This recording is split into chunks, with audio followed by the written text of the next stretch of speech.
Hello tout le monde, j'espère que vous allez bien, j'espère que vous vous portez super bien. Bienvenue sur ma chaîne YouTube. Je m'appelle Arlette, tu peux m'appeler Harley si tu veux. Si c'est ta première fois ici, eh bien n'oublie surtout pas de t'abonner et active-moi cette cloche de notification pour ne rater aucune de mes vidéos. Ok, aujourd'hui je vais vous parler de comment réussir son année académique en Chine. Je sais que là ça semble tellement facile à faire, mais dans le fond, ça ne se passe pas toujours comme prévu. Alors, n'oublie surtout pas, regarde cette vidéo jusqu'à la fin pour ne rater aucune information. Quand tu reçois ta lettre d'admission, là je vais m'adresser à ceux qui sont au pays, ceux qui sont en train de venir en Chine. Ceux qui sont déjà en Chine, là, cette vidéo ne vous concerne pas. Ceux qui sont en train de venir en Chine. Quand tu reçois déjà ta lettre d'admission, tu reçois ton GW, tu reçois ton visa, tu es excité, tu es content. Quand tu arrives, tu es content, tu es curieux, tu cherches à découvrir des choses et tu es très concentré. Oui, tu peux fréquenter, oui. Mais arrivé à un certain moment, tu commences à être déconcentré. Tu commences à être déconcentré, pourquoi? Parce que la mauvaise compagnie, tu commences à avoir des amis qui sortent, qui vont dans les boîtes de nuit, qui font des trucs. Et puis tu les suis, ensuite tu n'es plus concentré dans tes études. Deux, tu commences à être découragé à cause des professeurs. Parce que oui, tu peux tomber dans une école où le professeur, si tu es peut-être venu étudier en anglais, le professeur ne parle pas anglais. Et puis tu es découragé. Ça, c'est une erreur fatale. Une erreur fatale parce que le professeur ne parle peut-être pas anglais, mais il va te donner l'examen en anglais, il va t'expliquer le cours, la manière la plus possible, la manière la plus simple qu'il puisse expliquer. L'anglais qui va sortir, c'est ça qu'il va t'expliquer avec toi. À toi de comprendre.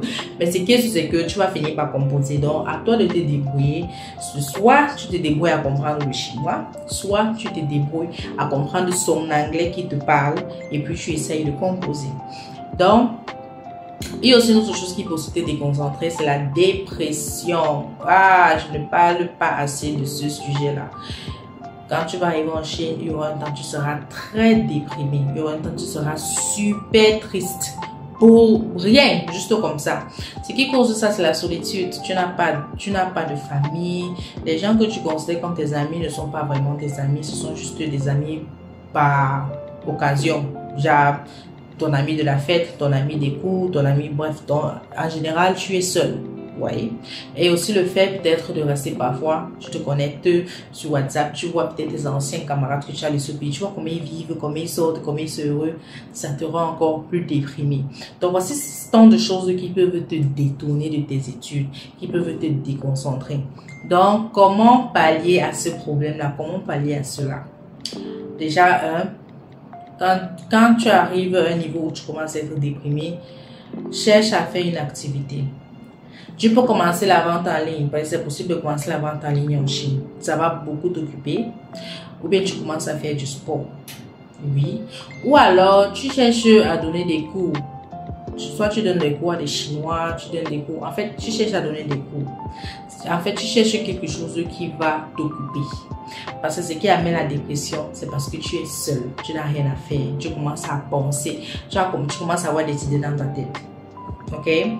Et maintenant, comment pallier au problème du professeur qui ne parle pas l'anglais, ou bien du professeur qui ne parle pas bien anglais? Eh bien, c'est simple. N'exprime jamais, au grand jamais, au professeur que tu es peut-être mécontent de sa manière de t'enseigner, ou bien ne manque jamais de respect à un professeur. Parce qu'un professeur peut te faire reprendre l'année. La Chine, ce n'est pas comme au pays. La Chine, ce n'est pas comme au pays. Un professeur, parce que quand vous finissez de composer, surtout quand il s'agit de remettre les diplômes, les professeurs, ils ont une réunion. Dans cette réunion-là, on parle de vous. Genre, on soulève chaque cas, on parle de vous. Un professeur peut te faire reprendre ton année. Donc, ne manque jamais de respect à ton professeur. N'essaye jamais de lui montrer que tu es peut-être mécontent de la manière qu'il t'enseigne. Tu peux lui montrer ça d'une autre manière. Tu peux juste te poser des questions. Tu essaies de lui faire comprendre que bon, peut-être telle situation ne comprend pas. Il va se battre pour te faire comprendre. Donc, c'est à toi de comprendre. Et comment parler à la langue, c'est simple. Les professeurs, certes, ils ne parlent pas anglais, mais leurs cours sont toujours faciles à comprendre, faciles à lire, faciles à retenir. Et les livres qu'on nous donne ici en Chine, à l'université, sont aussi beaucoup détaillés. Et si tu ne comprends pas certains trucs, tu as tes camarades à qui tu peux poser des questions, ils vont te montrer. Oui, ils vont te montrer. Même des Chinois, si tu as la chance de tomber sur un Chinois qui fait peut-être la même filière que toi et qui parle l'anglais, il peut te montrer. Ok? C'est un peu ça. Et la mauvaise compagnie. Je vais vous dire comment trier ses amis. Je ne suis pas en train de vous dire que ce n'est pas bien de sortir, faire la fête et tout. Donc, vous pouvez faire ça. Vous pouvez sortir, vous pouvez faire la fête. Mais il faut aussi savoir vous limiter.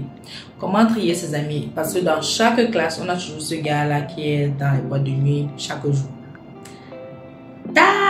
Il faut déjà éviter l'autre là. Il faut aussi éviter des gens qui parlent beaucoup. Il faut aussi éviter des gens qui font beaucoup de commérages. Il y a beaucoup d'étudiants qui sont arrivés ici en Chine et puis se sont fait rapatrier à cause de leurs camarades. C'est une chose à savoir. Si vous êtes dans un dortoir où il y a plein d'Africains, sachez que si vous êtes peut-être 10, donc 10 Africains là, il y a 2 espions. Ce sont des gens que les Chinois payent pour leur donner des informations sur vous. Pour écouter ce que vous dites, là, comment vous parlez des cours, comment vous parlez des professeurs, comment vous parlez un peu de la Chine. C'est eux qui vont aller raconter au directeur, bref, aux gens qui sont responsables de vous. Donc, moi j'ai vu beaucoup de personnes ici qui se sont fait rapatrier à cause de leurs camarades. Donc, il faut éviter ce genre de personnes-là. Et comment les reconnaître, c'est simple. Ils font beaucoup de commérages. C'est toujours la personne qui va te dire que, oh, qu'est-ce que tu penses de tel professeur? En fait, c'est toujours lui qui va amener la conversation pour vous amener à parler. Évitez ce genre de personnes. Tu peux être ami avec quelqu'un qui a peut-être les mêmes centres d'intérêt que toi. Si tu es déjà à l'école, vas-y avec cette personne-là. Tu trouves quelqu'un qui aime aussi l'école, vous marchez ensemble. Si tu ne trouves pas, il n'y a pas de problème. La solitude n'a jamais tué personne. Pour vaincre la solitude, faites comme je vous ai dit, soit vous mettez au sport, trouvez une activité pour vous occuper. Vous n'avez pas forcément besoin d'avoir les amis ici en Chine. Moi, par exemple, ça fait 5 ans que je suis en Chine. J'ai une seule amie. Une seule. Ce n'est pas que je manque les amis, c'est juste que j'évite un peu ce genre de problème-là. Ok? Et pour finir, pour bien réussir son année académique en Chine, pour avoir moins de problèmes, soyez amis avec les professeurs chinois. Montrez aux professeurs que vous êtes là pour étudier. Montrez aux professeurs que vous voulez étudier. Parce que les Chinois, ils adorent ça. Quand les professeurs te remarquent déjà que tu es celle qui aime beaucoup répondre aux questions, tu es celle qui fait toujours les devoirs, tu es celle qui aime étudier, ils notent ça. Et ça va beaucoup vous aider dans le futur. Moi, par exemple, j'étais la bonne élève.